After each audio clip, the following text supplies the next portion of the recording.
Hello and welcome to AFL Podcasts, the home of objective, up-to-date and independent reporting on Turkey. Don't forget to follow our reports through social media, on aflnews.com or through our mobile app. Let's get started. Hello, this is David Lepeska, English language editor with Aval News on May 1st, 2019. The news broke yesterday that the Trump administration is considering labeling the Muslim Brotherhood a foreign terrorist organization, which would bring the weight of sanctions against an Islamist movement with millions of members and possibly further inflame relations with Turkey.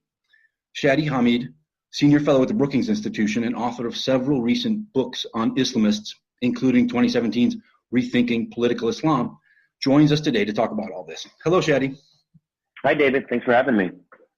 You're very welcome. So to start with, please, if you could just give us a quick overview. What is the Muslim Brotherhood and why might the U.S. view it as a terrorist group? Yeah, so the Brotherhood was founded in Egypt in 1928. It's the oldest Islamist movement in the world and the largest to this very day, where it has millions of members and supporters and sympathizers, not just in the Middle East, but also South and Southeast Asia, other Muslim majority countries, and so on.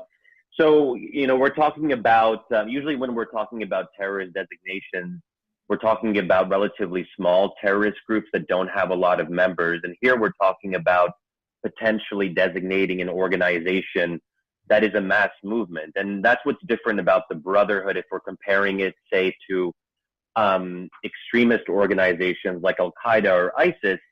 The Muslim Brotherhood is a group that works within the nation state in the countries it operates in for the most part, and it participates in the democratic process when it's allowed.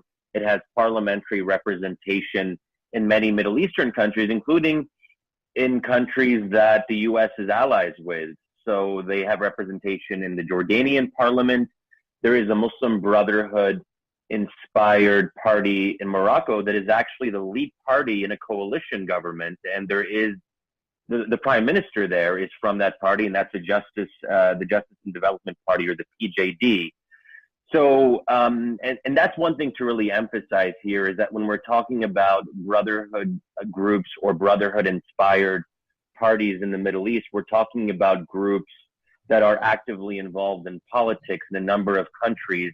And that's where it becomes complicated, because if they're legal in Jordan and Jordan is a close ally, we're actually taking a position that goes well beyond what even the Jordanian government would be comfortable with. And the Jordanian government has generally been at least somewhat repressive of the Brotherhood, but not to the extent of banning them altogether. Right. Well, okay, we'll get more to the political parties and the like in a minute, but first I just want to kind of emphasize why some might view the Brotherhood as a terrorist organization. The New York Times, in an article today, highlighted, as many have before, the Brotherhood links to Hamas, which the U.S. designates a terrorist group, to Al-Qaeda and to ISIS, and to smaller terrorist organizations that have cropped up in Egypt in recent years, since the 2013 coup. What are these links, and do they still exist? What's there? Yeah. So first of all, on the link, so Hamas is basically the Palestinian analog of the Muslim Brotherhood. That said, Hamas is already, as you mentioned, designated. So that's already covered by U.S. law, and that's something that people generally agree on. It doesn't make a whole lot of sense to say the Egyptian Brotherhood is.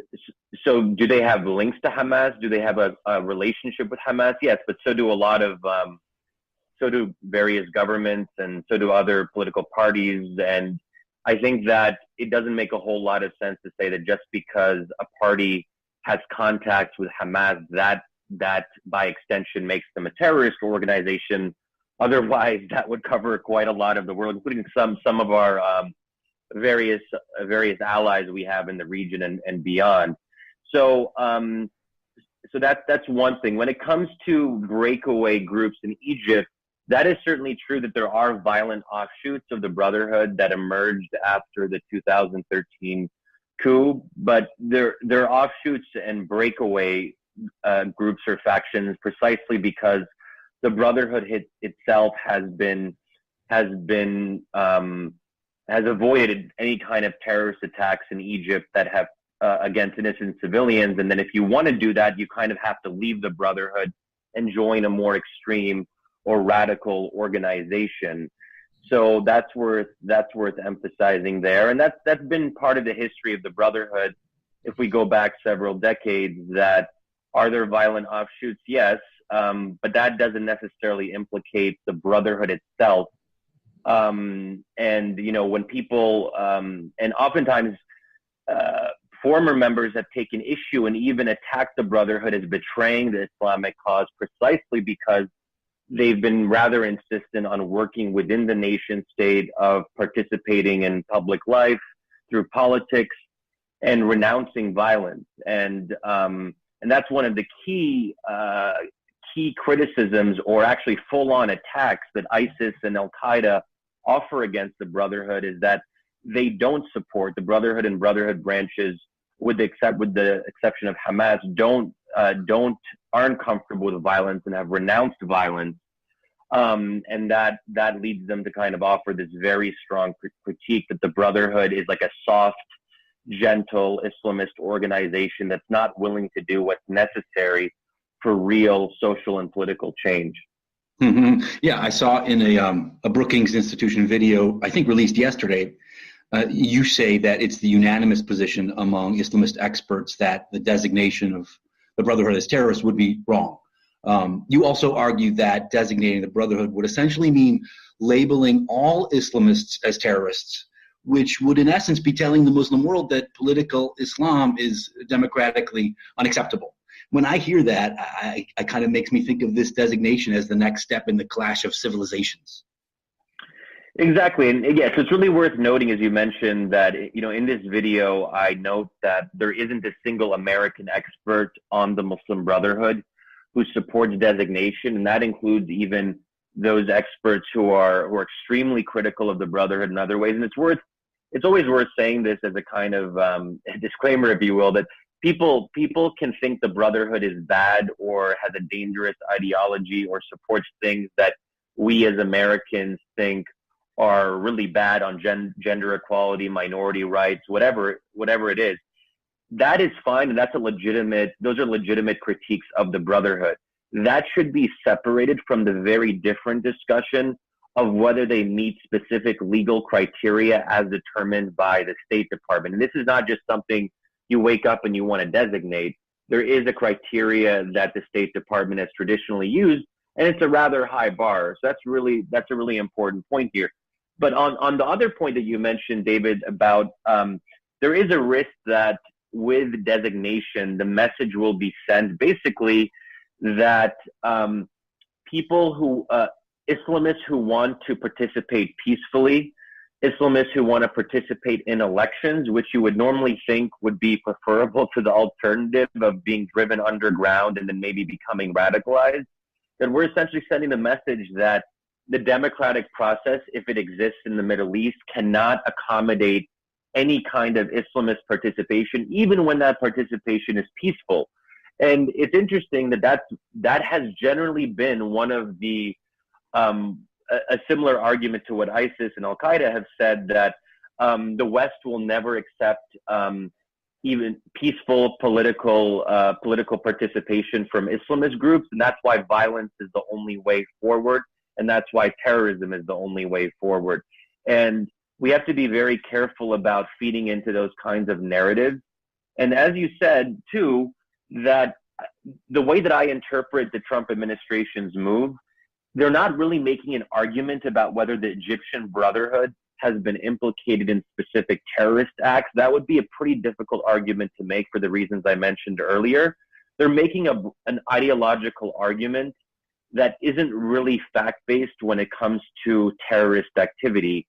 And they're also deferring very much to the positions of some of their allies, the Egyptian regime, the UAE, Saudi Arabia. And it's no mistake this is coming after the April meeting that Trump had with the Egyptian President Abdel Fattah al-Sisi. And Sisi made the case and said, we want you to be on board with this.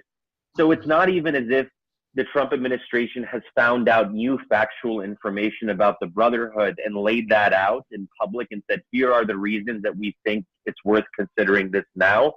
It's very transparently. Well, but let's be clear that the Trump administration has not exactly been a fount of logical policy making. They can do things pell-mell, willy-nilly that can be a little surprising and unjustified. Yeah, and that's precisely the point here. That they're not even offering the pretense of a fact-based argument, right? And I think it also draws on this, as you said, this clash of civilizations, this civilizational worldview, where it's not just terrorism that is the enemy, it's a broader political ideology that is an enemy. And I think that is the big takeaway from my perspective here, is that it's trying to kind of cast debates about the role of Islam in politics, debates about the Middle East in this broader, more far-reaching kind of way. And that is a really new development if we're comparing it to previous administrations that were very careful about not doing that. Right. And we look at National Security Advisor John Bolton and others in this administration, they have a history of seeing the fight against extremism as pretty much including all Islamists and not just some Islamists. Right. Well, you mentioned ideology. So wait, let's look at that raises the issue of enforcement. If it's about an ideology, let's say the Brotherhood is designated. Suddenly, so many mosques and religious groups and community associations would suddenly be 1 or 2 degrees of separation from a terrorist group. But not only that, political parties, like you mentioned, in Morocco, Ennahda in Tunisia, and even Turkey's ruling Justice and Development Party, which has supported Hamas, which has followed, Brotherhood-friendly policies, might be considered connected. How might that even work in practice? Yes, it would be quite complicated. Now, I think that the real concern, one real concern, as you mentioned, is that American Muslim organizations that have, guilt by association. Again, when we're talking about links, it wouldn't be too hard to find like one person in an organization who has links to someone or, had contacts with someone in the Egyptian Brotherhood and like last year, whatever it might be. Those are things that people can make accusations about really easily. And that can be used as a smokescreen, essentially, not to close down American Muslim organizations, because there would be legal challenges, and I think it would be very difficult for courts to uphold something like that, but it would cast them under suspicion and undermine them in the court of public opinion. So that's, I think, a likely scenario in the U.S. context, but also in the European context, where you have various Brotherhood-inspired organizations. And it's actually more of an issue in Europe. So that's one part of it. When it comes to parties and Brotherhood branches in the Middle East, you mentioned Morocco, Tunisia. I think that what those groups would do, they would say that they are not official Brotherhood branches, that they might share overlap with the Brotherhood school of thought or its ideology, but they're not formally Brotherhood branches. And that's where all of this gets really blurry, is it's not always clear what is Brotherhood and what is Brotherhood inspired. And I think that the real risk here is that basically the Trump administration is trying to cast a very wide net and making this more blurry and saying that, and they could basically try to undermine groups or parties that aren't Brotherhood but are Brotherhood inspired. Where does this actually end? Where do you draw the line? And that's where this becomes a very difficult thing to actually adjudicate. Then there are actual Brotherhood branches that are formally Brotherhood in places like Jordan. Also, there is a Kuwaiti Muslim Brotherhood. There is even a Bahraini Muslim Brotherhood. And Bahrain's interesting because it's very, in some ways it's kind of like a Saudi pseudo-client state. It's very much under the influence of Saudi foreign policy.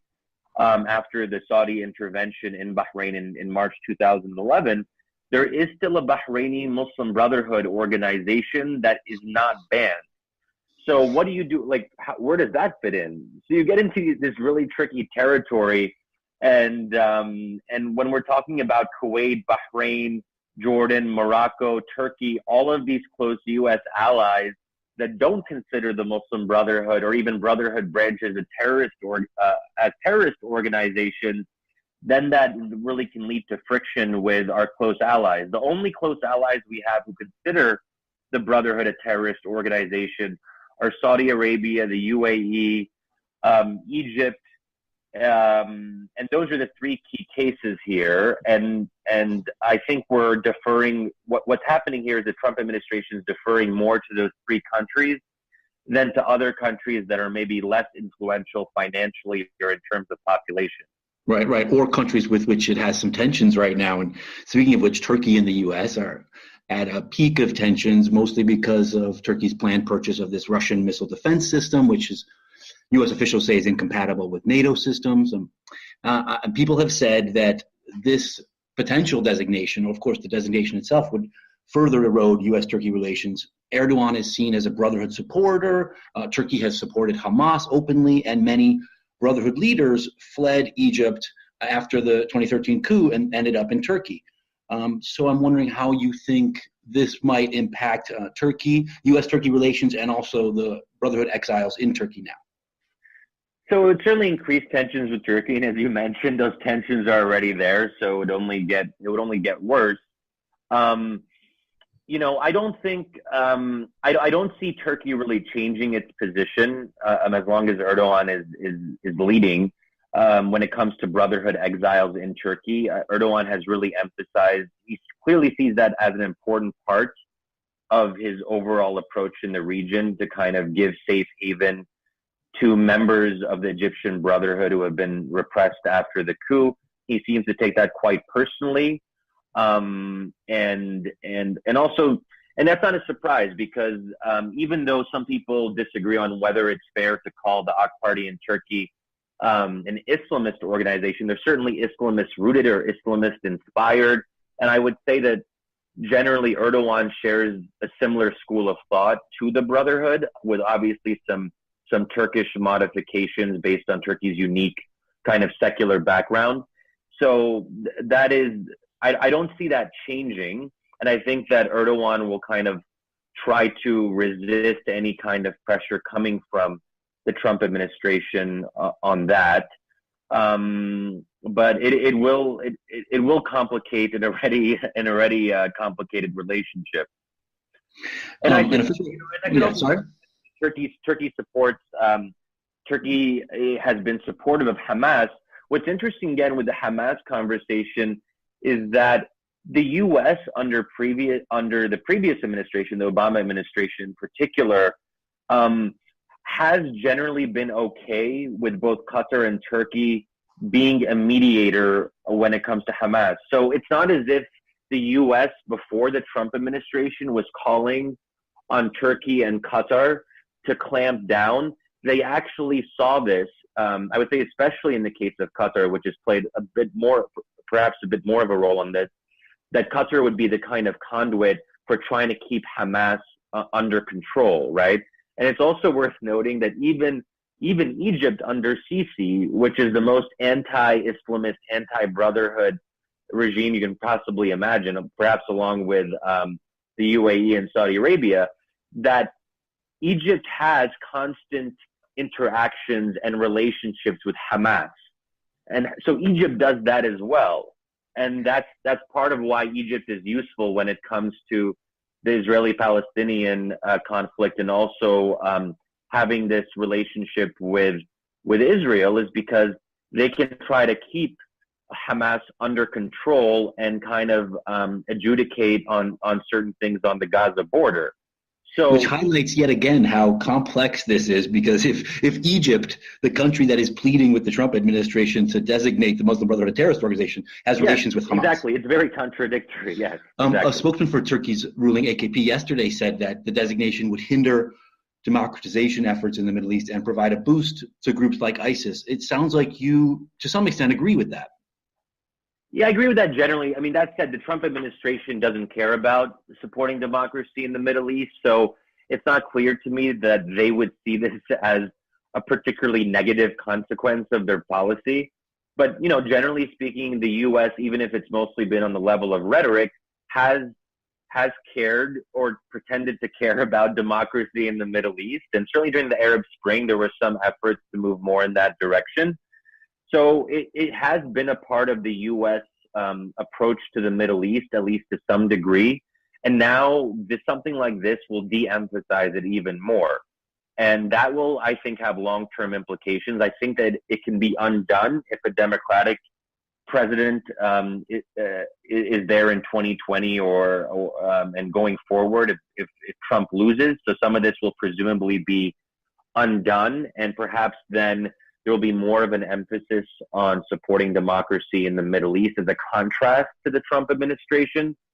But this is really a break in what has been a bipartisan approach to the region. And let's also remember that the Bush administration never talked about designating the Brotherhood.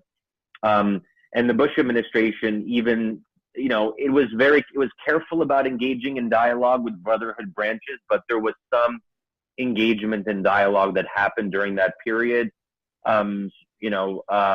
Some of us were aware of those very efforts at various points in the Bush administration's period. So no one has really tried or thought seriously about designation up until now, and that shows us again that the Trump administration has a very different approach to the Middle East than even previous Republican administrations. Mm-hmm. Okay, one last thing, then I'll get you out of here. So a couple weeks ago, Turkish authorities arrested two men in Istanbul who Turkish officials said had confessed to spying for the UAE. Then earlier this week, one of the two men was found dead in his prison cell, with Turkish officials saying he committed suicide. Excuse me, and saying that the two men had been hired by the UAE to spy on Hamas and the Muslim Brotherhood members in Istanbul. What have you heard about this, and what do you think might be going on here? So it's interesting that this story hasn't gotten, as far as I can tell, any real attention in the U.S., at least the U.S. mainstream media. I assume that it's a very opaque situation, and there are probably claims and counterclaims on both sides. And there are indeed, yes. Yeah, and there's various governments, as we become increasingly aware of after the Khashoggi murder last year, have various somewhat unusual activities on foreign soil, espionage, counter-espionage, intelligence efforts that are very opaque and unclear that we don't. So, on both sides, there's probably various aspects of this going on. I wouldn't want to read too much into it unless we have further confirmation and verification of some of these claims. But the bigger point here is that there is growing tension between the UAE and Turkey, and this gets into an intra-Sunni conflict that I think is undermining any kind of pretense of unity, or even Arab unity or Gulf unity. And you have or cooperation, even forget unity. We have the UAE and Saudi Arabia on one side and Qatar on the other, and then you have obviously Turkey that is on the Qatar side of that. And one way we can look at this has a lot to do with how these different blocs, if you will, see the role of political Islam and specifically the Muslim Brotherhood. So this has become a really major divide in the Middle East, and it is fairly recent. I mean, the UAE and Saudi Arabia have been uncomfortable and opposed to the Brotherhood for a long time, but it's certainly intensified in recent years. And even if we look at the early days of the Arab Spring, it's gotten worse since then. And that's part of the bigger story here, is that when the UAE and Saudi Arabia saw how democratic openings were benefiting Islamist parties, that really pushed them in this more paranoid frame where they really started to see the Muslim Brotherhood as almost co-equivalent with Iran as the primary threat in the region. So this is a major development of the last several years that has changed the internal dynamics in the broader Middle East. Interesting. You're sort of saying that the Arab Spring is what led to Saudi Arabia, Egypt, and the UAE pleading with the U.S. to designate the Muslim Brotherhood. Yes, it made it a top issue in a way that it wasn't necessarily before. And also the context here is that Saudi Arabia and the UAE became pretty panicky during the Arab Spring, also because they saw the Obama administration disengaging from the region. Again, whether or not that's a fair or unfair perception, that's certainly how they saw it. And that led them to have a more aggressive foreign policy and to really try to take matters into their own hands. So that's also the broader context here. They don't know if they can count on America's role in the region. And that's led them to, in my view, be more aggressive and to have a more adventurous foreign policy than they might have otherwise had. Mm-hmm. Okay, great. Thanks so much for your time. Shadi Hamid of Brookings Institution. My pleasure, David. Thanks for having me.